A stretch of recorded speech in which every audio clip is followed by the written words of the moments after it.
आज की वीडियो बहुत इंपॉर्टेंट होने वाली है। आज हम डिस्कस करेंगे इंडिया का सबसे नंबर 1 स्टॉक्स जिसका नाम है एमआरएफ। सब ने जाना भी होगा और सब ने इसको जाना होगा इसके प्राइस से रिलेटेड। आखिर एमआरएफ 1500 से 80,000 कैसे चला गया, आखिर क्या वो चीज़ है वो एमआरएफ के एमआरएफ बनाती है, जानेंगे फुल डिटेल इस वीडियो में। और लास्ट में आप कहीं नहीं जाइएगा, एक बोनस पॉइंट भी सबसे डिस्कस करेंगे जो आपको वेल्थ क्रिएट करने में बिल्कुल मदद करेगा और ये आपका लाइफ चेंजिंग इवेंट भी हो सकता है। तो मिलते हैं रिकॉर्डर पे। अब हम आ गए स्क्रीन रिकॉर्डर पे और हम देखेंगे ना कि ये जो एमआरएफ कंपनी है इतनी अच्छी कैसे हो गई, आखिर एमआरएफ इतना अच्छा ग्रोथ कैसे दिखा दिया। अभी के टाइम में हम मार्केट में एंट्री एमआरएफ में ले सकते हैं कि नहीं ले सकते हैं। एक मैं आपको थोड़ा सा डिस्क्लेमर दे दूं, ये वीडियो टोटली ही एजुकेशनल पर्पस के लिए है। कोई भी इसमें बाई और सेल का रिकमेंडेशन बिल्कुल भी नहीं है। स्टार्ट करते हैं। देखिए, जब भी हम किसी स्टॉक्स को या शेयर को जब हम देखते हैं तो जो सबसे इम्पोर्टेंट चीज़ जो हमें देखना चाहिए कि उसका डेट टू इक्विटी रेशियो क्या है। देखिए, डेट टू इक्विटी रेशियो अगर आप देखेंगे तो लिटरली बड़ा ही कम है। मतलब ये कंपनी जो है डेट फ्री है। मतलब एक ऐसे बिजनेस में हम पैसे लगाने जा रहे हैं जो क्या है, डेट फ्री है। तो डेट हम इसको फ्री बोल सकते हैं, this is called debt free है। इसके बाद हम देखेंगे दूसरी अच्छी चीज़ क्या है कि इसका मार्केट कैप क्या वेल नोन है। तो यस, जो कंपनी जो है वेल नोन कंपनी है, इस पर हम पैसा लगा सकते हैं। तीसरी जो सबसे इम्पोर्टेंट चीज़ क्या है जो हम डिस्कस कर सकते हैं, इसका हाई और लो कितना गया है। तो इसका हाई गया हुआ है अराउंड, देखिए ये 1 लाख टच करने वाला है और इसका लो गया है 55। ये जो डेटा है 1 ईयर का होता है। तो आप जब इसके आसपास जब डेटा हो जब भी होगा तो आप इसमें पैसे लगा सकते थे। अब इसका करंट प्राइस कितना है, तो अब इसका करंट प्राइस जो है, क्योंकि आज 3 अगस्त है, फिर आज ही के दिन मैंने रिकॉर्ड कर रहा हूँ मैं, तो इस टाइम इसका करंट में प्राइस है 80 के इसका प्राइस है। अब सवाल ये है कि अगर हम इतना पैसा लगा रहे हैं तो मुझे अर्निंग पर शेयर कितना है, मतलब प्राइस टू स्टॉक रेशियो कितना है, एक ये भी अच्छा फैक्टर है। तो देखिए, क्योंकि कोविड था और ज़्यादा मार्केटिंग हुई नहीं, ज़्यादा सेल्स हुए नहीं, तो इसका ROE है ये जो है ये अराउंड 14% है। और इसी के करस्पॉन्डिंग में इसका अगर देखेंगे P/E रेशियो जो कि ज़्यादा नहीं है, ये है कि एक शेयर पे जो भी आप जो कमा के दे रहे हैं वो 26.6 है। बुक वैल्यू अगर कंपनी कल कोई बंद होती है तो हमें कितना रुपया मिलेगा या कितना अमाउंट हमें मिलेगा, तो उसका आपको दिया हुआ है कि ये अराउंड 31 की मतलब 31,000 तक हमें मिलेगा। डिविडेंड यील्ड, तो करंट प्राइस का डिविडेंड यील्ड होता है 1.2 अपॉन 100 इंटू जो भी इसका होगा 80 के, मान लीजिए रफली जो भी डेटा हमारे पास आएगा इतना ये डिविडेंड कंपनी देती है। मतलब ये अच्छा डिविडेंड यील्ड हमेशा हम मार्केट प्राइस पे निकालते हैं। देखिए, इसका एक अलग डेटा क्या है, हम ये बोल सकते हैं कि ये जो होता है ना इंटरेस्ट कवरेज रेशियो, जो मैंने आपको डिस्कस भी किया था कि जो डेट है उससे कितना गुना कंपनी ज़्यादा पैसा कमाती है, तो है 7.18, जो कि एक अच्छा अमाउंट है। हमेशा इसको वैल्यू 1 से ज़्यादा ही होनी चाहिए, जो अच्छा बोला जाता है। कंपनी के पास डेट है कितना, तो डेट है अराउंड 2000 करोड़ इसका डेट है। और इसके पास क्विक रेशियो कितना है, 0.44 है।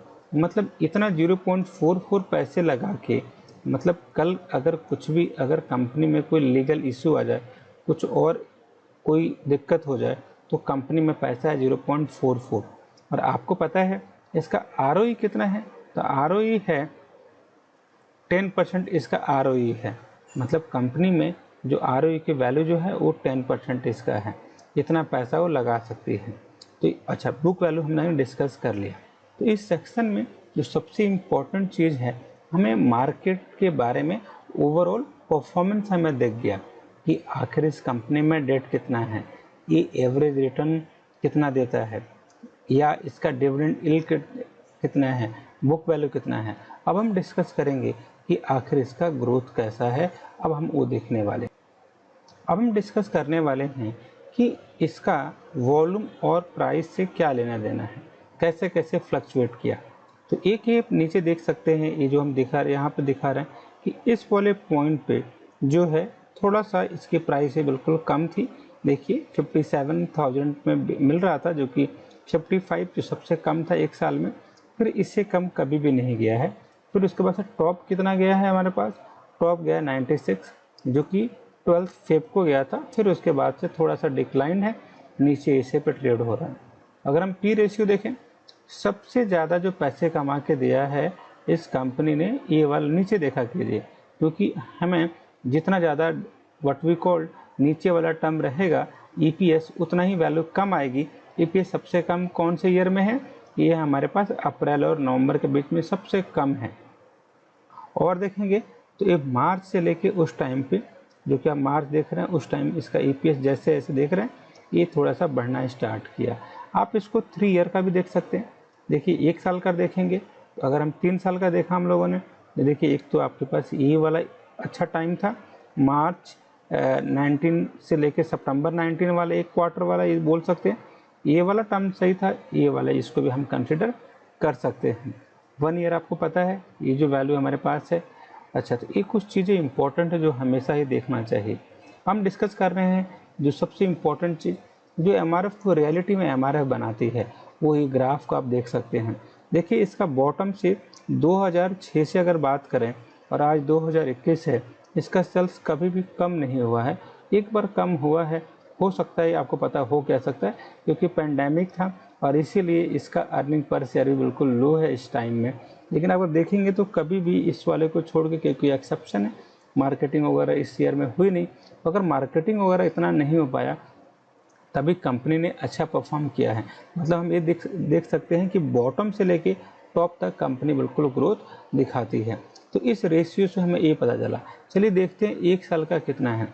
1 साल का भी वैल्यू भी हमें दिख रहा है कि मार्जिन वाली वैल्यू दिख रही है, ये वाली दोनों वैल्यू से हम कुछ ना कुछ सीख सकते हैं। 6 मंथ का आपके पास डेटा ये है, अब मैक्सिमम देख लिया आपने, और बॉटम से लेकर अगर टॉप तक देखेंगे तभी भी आपको ये वैल्यू ईजिली दिखाई दे देगा। तो मतलब हमने क्या देखा, जो सबसे अच्छी चीज़ क्या है एमआरएफ में, इसका सेल्स बिल्कुल टाइम टू टाइम 2006 से लेके अभी तक बिल्कुल सुपर डुपर हिट है। तो इसको हम कंसिडर में ले सकते हैं। और मैं एक बताऊं, कंसिडर में ले क्या सकते हैं, इतनी अच्छी कंपनी है, बस इसके 1-2 साल में थोड़े से सेल्स कम हुए हैं, बाकी starting from that point two till now इसका प्रॉफिट बिल्कुल ही बढ़ता जा रहा है। अब हम डिस्कस करेंगे इसका क्वार्टरली रिजल्ट, मतलब एक क्वार्टर में कैसा रहा इसका रिजल्ट। देखिए अगर क्वार्टरली रिजल्ट अगर हम देखेंगे, तो अगर आप एक चीज़ देखेंगे कि अगर हम 18 से सितंबर 18 की बात करें, तो इस केस में इसका जो है सेल्स इंक्रीज हुआ है, इसका एक्सपेंसेस, क्योंकि सेल्स इंक्रीज हुए हैं, एक्सपेंसेस भी इंक्रीज हुए हैं, अदर इनकम बिल्कुल इंक्रीज हुआ है, और आपको पता है डिप्रिसिएशन जो कि टाइम टू टाइम ये थोड़ा सा ये भी इंक्रीज किया हुआ है, प्रॉफिट बिल्कुल इंक्रीज किया हुआ है, और टैक्स इन्होंने थोड़ा सा कम देना पड़ा इनको, ये अच्छी साइन है, और प्रॉफिट इनका 10 करोड़ का इंक्रीज हुआ है। मतलब कंपनी जो है व्हाट वी कॉल कि एक साल में, मतलब 3 मंथ के अंदर अंदर 10 करोड़ रुपया कंपनी ने बना रखा है। अगर हम देखेंगे गौर से, सितंबर से अगर दिसंबर की बात करें, तो उस केस में भी सेल्स इंक्रीज हुए हैं, हमें एक्सपेंसेस बिल्कुल बढ़े हुए हैं, और ऑपरेटिंग प्रॉफिट आपको पता है ये भी बढ़े हुए हैं, और आपको पता है अदर इनकम आपको पता है 126 बढ़े हुए हैं, और प्रॉफिट जो है इसका 426 है, जो एक अच्छा डेटा है। और आपको पता है टैक्स इसको 21%, इसको 31% देना पड़ा। प्रॉफिट इसका कितना है, 291 है। अगर आप गौर से देखेंगे इसमें 219 ईयर वाले में इसका सेल्स बिल्कुल इंक्रीज हुआ है, एक्सपेंसेस इंक्रीज हुआ है, ऑपरेटिंग प्रॉफिट ये बिल्कुल ये वाला आप देख रहे हैं ना, ये बिल्कुल एक अच्छी बात है, इसमें भी इसको इंक्रीज देखने को मिला। और नेट प्रॉफिट देखिए as compare to previous year, इसका प्रॉफिट भी इंक्रीज हुआ। अगर हम देखेंगे इस वाले मतलब मार्च से जून वाले में क्वार्टर में फिर सेल्स इंक्रीज हुआ इनका, बिल्कुल ऐसे इसको बोलते हैं रोलिंग टाइप का, हर मंथ 3 मंथ के बाद कंपेयर किया कीजिए। देखिए यहाँ पे बिल्कुल कम नहीं हुआ, बराबर हुआ। और नेट प्रॉफिट थोड़ा सा यहाँ पे कम हुआ है, लेकिन ये प्रॉफिट थोड़ा सा और कम हुआ और ये प्रॉफिट और कम हुआ।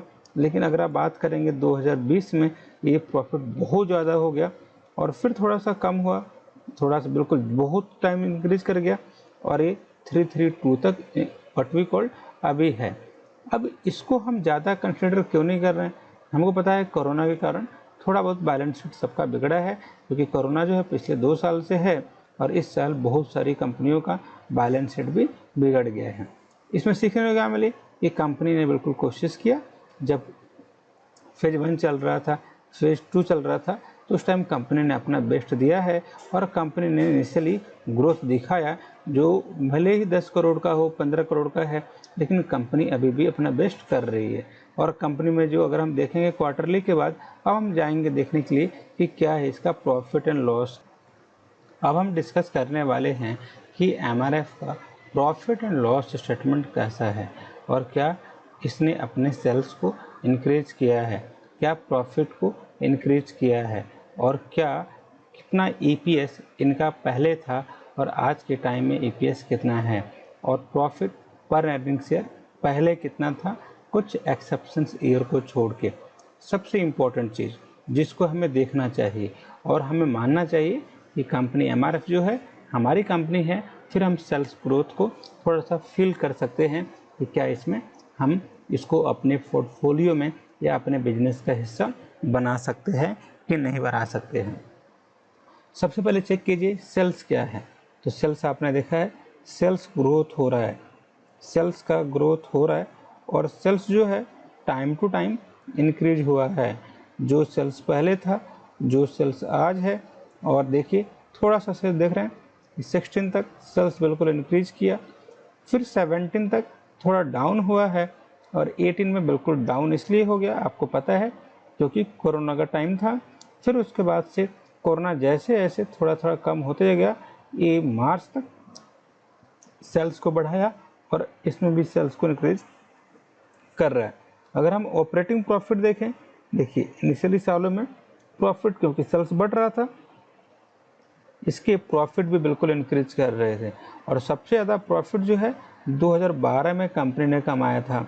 और फिर अगर आप देखेंगे 2017 में भी, 2013 में 1700 ये क्योंकि करोड़ में है, इतना प्रॉफिट कंपनी ने कमाया था।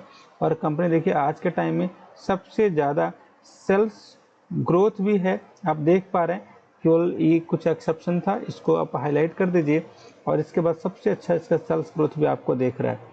अगर आप प्रॉफिट अगर देखेंगे टैक्स के पहले, तो ये आपको दिख रहा है, ये है 1700 करोड़ है और इसके पहले आपको दिख रहा है 2017, ये जो डेटा आपके पास है इसमें भी, और इसके बाद बाकी तो सब कुछ सही है। इसका अगर नेट प्रॉफिट आप देखेंगे तो ये है 1277, ये है 2500 अराउंड है। और ईपीएस अगर आप देखेंगे तो ये भी एक अच्छा डेटा है जिस पे हम कुछ काम कर सकते हैं। देखिए क्योंकि उस टाइम हम ईपीएस एक शेयर लेंगे तो कितना रुपये आपको मिलता था, तो देखिए अगर 12 में देखेंगे तो इस टाइम सबसे ज़्यादा आपको एक शेयर अगर आप लेते, उस टाइम जो भी उसका मार्केट प्राइस होगा, है ना, अभी हम चेक भी कर लेंगे, उसके अकॉर्डिंग आपको 5000 मतलब अराउंड 6K का आपको फ़ायदा होता और आज उसके टाइम के कंपेयर में 3K का फ़ायदा हो रहा है। क्योंकि थोड़ा सा वक्त बदल गया, कोविड उस टाइम नहीं था, उस टाइम सेल्स इनके सबसे ज़्यादा थे, उस टाइम सेल्स इनके बिल्कुल पिक में थे और अच्छा कंपनी कर भी रही थी। अभी भी कंपनी अच्छा कर रही है, लेकिन इस टाइम में सारी कंपनियां और भी अच्छी कर रही हैं और ये भी उनमें से एक बेस्ट कंपनी है। और आपको पता है इनिशियली में एक कंपनी जो है 1500 रुपये से स्टार्ट हुई थी और आज इसका जर्नी जो है 80,000 है। मतलब आप बोल सकते हैं patience and the compounding are the only key that really help MRF to get much more value and the what we call reward in the market। अब हम डिस्कस करेंगे कि डिविडेंड पे आउट। एक चीज़ बताओ, डिविडेंड पे आउट हमेशा ही जो आपके पास value है इसकी, ये हमेशा देखिए 2-4% हाईएस्ट कितना गया है, जो 5% वो जो कि अभी अभी कंपनी ने डिक्लेयर किया है। अब हम डिस्कस करेंगे कि आखिर वो कौन सी चीज़ है कि पास्ट 5 ईयर में इसका सेल्स ग्रोथ क्या हुआ है। 10 साल में 8% का है, 5 साल में क्योंकि थोड़ा सा कोविड वगैरह आ गया -4% है, 3 ईयर में 3% है, और ये थोड़ा सा ये वाली डेटा है। इस डेटा में सबसे अच्छी चीज़ क्या है कि हाँ, ग्रोथ जो है कंपनी का इंक्रीज हुआ है। एक्सपेंसेस देखिए उसी के कोरस्पॉन्डिंग है, सेल्स इंक्रीज होते हैं तो एक्सपेंसेस भी इंक्रीज हो जाते हैं। ऑपरेटिंग प्रॉफिट जो है ये भी टाइम टू टाइम इंक्रीज हो रहा है। ईपीएस जो है अर्निंग पर शेयर वाला, ये डेटा भी टाइम टू टाइम इंक्रीज कर रहा है। तो ये जो भी हम डिस्कशन कर रहे हैं ये पार्ट 2 है। इसका एक ही पर्पस है कि आप खुद से किसी भी स्टॉक्स के बारे में एनालाइज करें, अपने पैसे इजीली आप डालें, क्योंकि कंपनी वेल नोन है।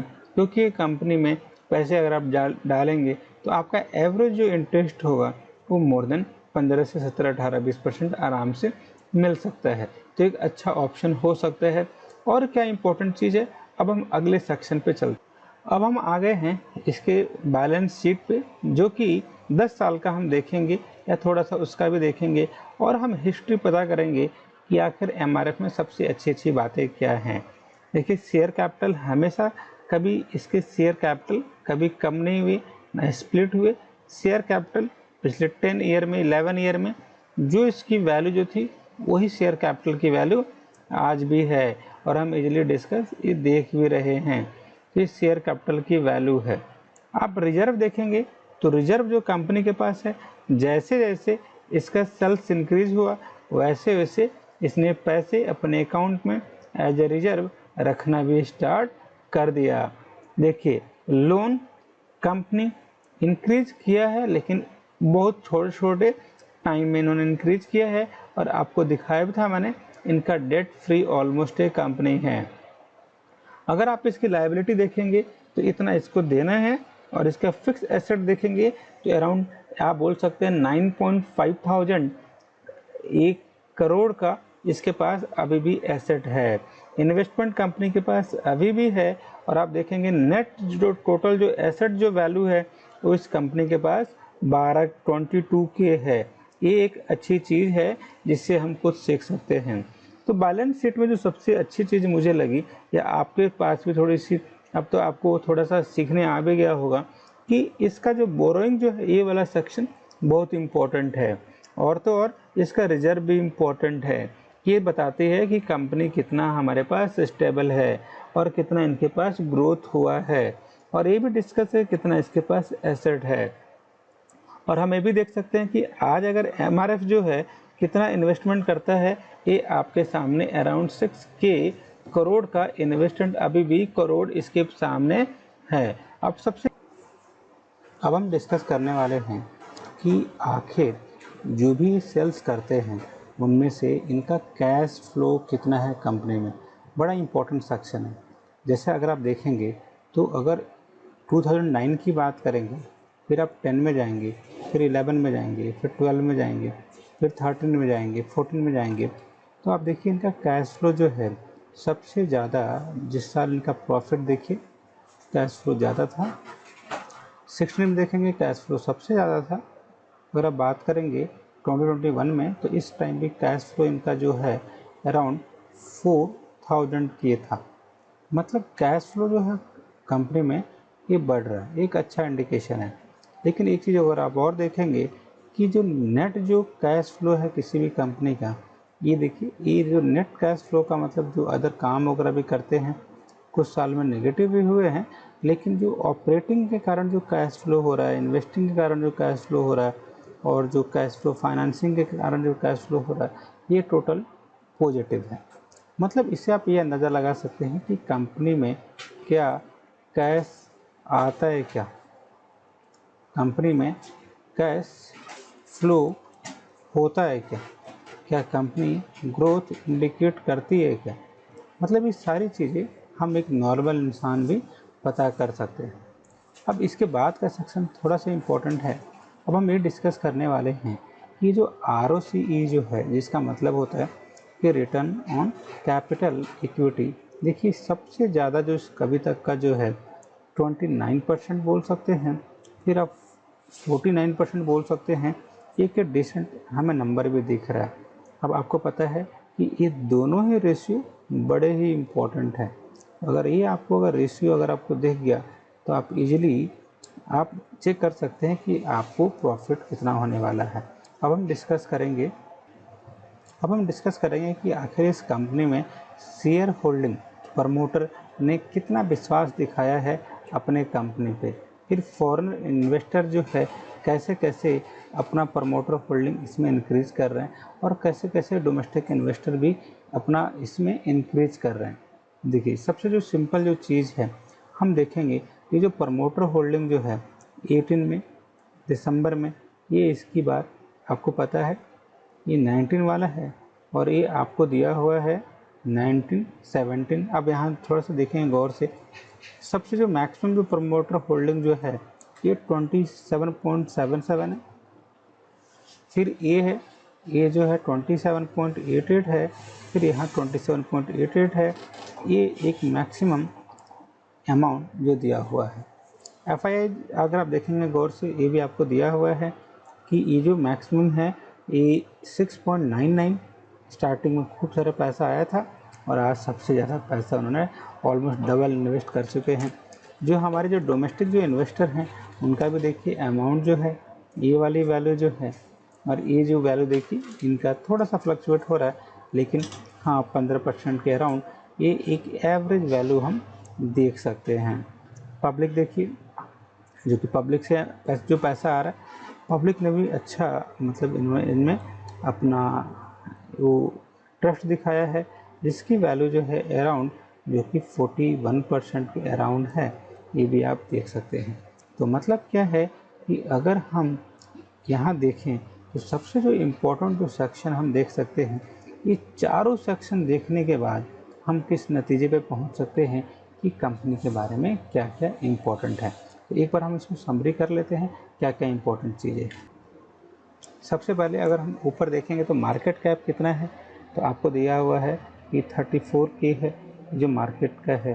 करंट प्राइस कितना है, इसका हाई कितना है, लो कितना है, स्टॉक प्राइस कितना है, इसका बुक वैल्यू कितना है, डिविडेंड कितना है, ROCE कितना है, ROE कितना है। तो ROE एक साल का थोड़ा सा कम गया था जो हमने डिस्कस कर लिया है।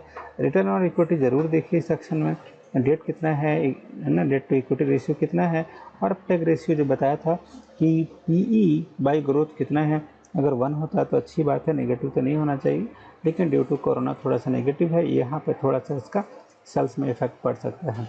फिर हमें इसका सेल्स बिल्कुल देखना ज़रूरी है कि सेल्स अगर ग्रोथ कर रहा है तो अच्छी बात है कि कंपनी का प्रोडक्ट जो है मार्केट में सेल हो रहा है। और हम देखेंगे P रेशियो कितना है, मतलब कितना देने पे कितना टाइम हमें प्रॉफिट हो रहा है। और हमें इसके बाद देखना है कि एक तो सेक्शन जो हमने थोड़ा सा स्किप किया था कि इसके कंपटीटर कौन कौन से हैं, JK टायर है ना, TVS है। तो आप देख सकते हैं कि उनमें से इसका शेयर प्राइस कितना है, शेयर होल्डिंग कितना है। और उसके बाद सबसे जो इम्पोर्टेंट सेक्शन जो हम देखने चाहते हैं या हमें देखना भी चाहिए कि क्वार्टरली इसका रिजल्ट कितना % इंटरेस्ट का ये इंक्रीज करता है और कितना % इसका डिक्रीज करता है।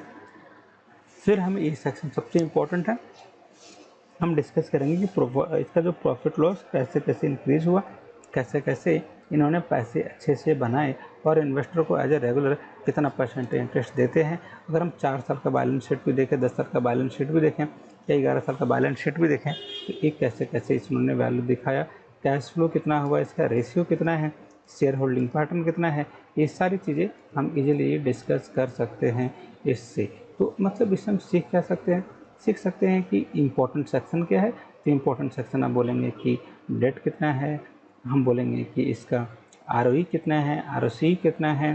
फिर हम देखेंगे कि इसका मैनेजमेंट कैसा है। फिर हम डिस्कस करेंगे कि इसका शेयर होल्डिंग इंक्रीज तो नहीं हो रही है, कभी कंपनी की बंद तो नहीं हो सकती है, कंपनी काम कैसे करती है। ये सारे चीज़ जब आप 3-4 पढ़ना सीख जाएंगे बैलेंस शीट, तो आप इजीली गेस कर सकते हैं, या गेस तो एक गलत वर्ड ही है, एक इजीली आप कॉन्फिडेंट हो सकते हैं इस कंपनी में आपको पैसा इन्वेस्ट करना है कि नहीं करना है। तो अब हम इसमें ये इंक्लूड कर सकते हैं कि आखिर ये इतना अच्छा स्टॉक्स क्यों बना, इसका प्लस पॉइंट क्या है। आप इसको कमेंट सेक्शन में लिखिएगा कि आपको इसमें सबसे अच्छी चीज़ क्या लगी MRF में, आप क्यों लेते, आप इसको क्यों नहीं लेते, इसको बताइएगा। क्या प्राइस एक मेन इशू है कि क्या है, फेस वैल्यू क्या है, इसका मैनेजमेंट कैसा है, और कैसे इतनी छोटी कंपनी भी इतना अच्छा इसका अपने शेयर की वैल्यू इंक्रीज कर दी, जो कि आई थिंक अराउंड 1500 से मैंने स्टार्ट किया था। अब आ गया वो बात जब हम बोनस की बात करने वाले हैं। बोनस बड़ा ही सिंपल है। देखिए, मार्केट में टिकने के लिए आपको जल्दी स्टार्ट करना पड़ेगा, उसके लिए आपको कंपाउंडिंग का तभी आपको अच्छे से फ़ायदा मिल पाएगा। और पेशेंस जो एक ऐसी लग्जरी चीज़ है, कंपाउंडिंग में मदद करती है पेशेंस। और पेशेंस और कंपाउंडिंग अगर दोनों आपके पास है तो आप वेल्थ क्रिएट करेंगे ही करेंगे। लास्टली, अगर आप नए हैं चैनल को सब्सक्राइब कीजिए, लाइक कीजिए, शेयर कीजिए, इससे मुझे मिलेगा मोटिवेशन और मैं आने वाले टाइम में इससे अच्छे अच्छे कंटेंट्स भी लाते रहूँगा। तो आज के लिए इतना ही। Thank you so much. Stay blessed. Bye bye.